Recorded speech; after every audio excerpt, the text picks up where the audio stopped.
Most change initiatives don't fail because the strategy was wrong.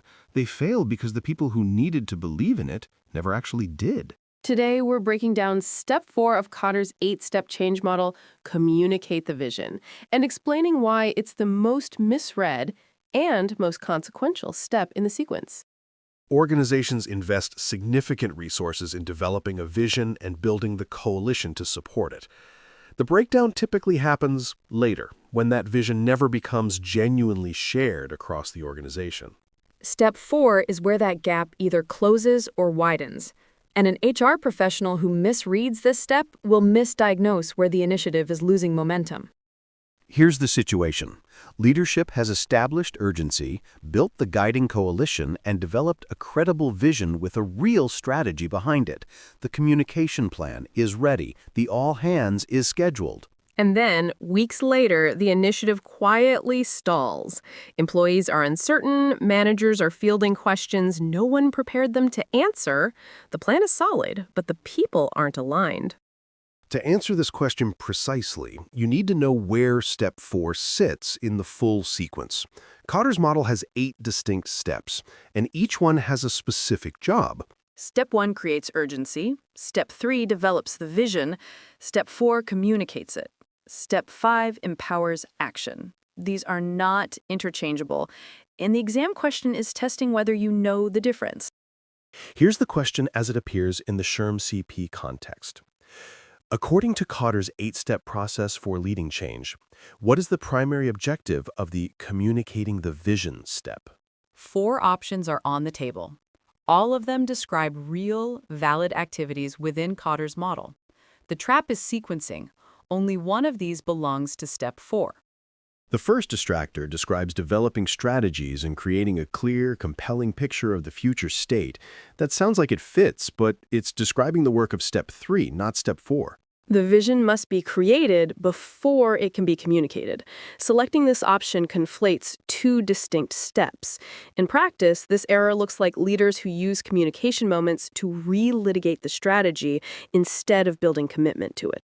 The second distractor describes analyzing market and competitive realities to highlight a potential crisis or major opportunity.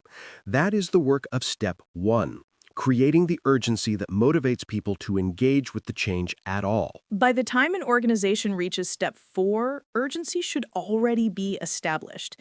If a leader is still making the case for why change is necessary during the communication step, it's a signal that Step 1 was incomplete, not that Step 4 should absorb that work.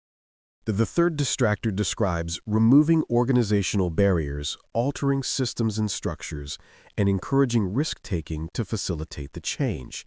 That's Step 5, empower broad-based action. Step 5 is the natural next move, but only after the vision is understood and embraced. Moving to barrier removal before alignment is confirmed creates motion without direction. People act, but not in concert. The most defensible decision is this. The primary objective of Step 4 is to ensure all stakeholders understand the change, its goals, and their role, and to build the widespread buy-in that makes action possible. Kotter is explicit that this step requires using every available channel, connecting the vision to employees' daily work, and demonstrating leadership commitment through behavior, not just words. The measure of success is not messages sent, it is comprehension and commitment confirmed. Here's how this translates to practice. When a change initiative stalls, the first diagnostic question for an HR professional is not what barrier is blocking action, it's which step is actually incomplete. If employees can't articulate the vision or describe their role in it, Step 4 hasn't landed, regardless of how many town halls were held or emails were sent. The intervention is more communication, not more enablement. For SHRM-CP candidates, this question sits within the business behavioral cluster and tests the consultation competency. It requires precise sequencing of a foundational framework, not general knowledge of change management. The secondary competency is change management. The difficulty is moderate, which means the distractors are designed to be plausible. Knowing the model isn't enough. You have to know where each activity belongs in the sequence. Here's the decision rule that makes this stick. If people can't describe their role in the change, the message wasn't received. It was just sent. A vision delivered is not a vision understood. For SHRM-CP candidates, master the sequence.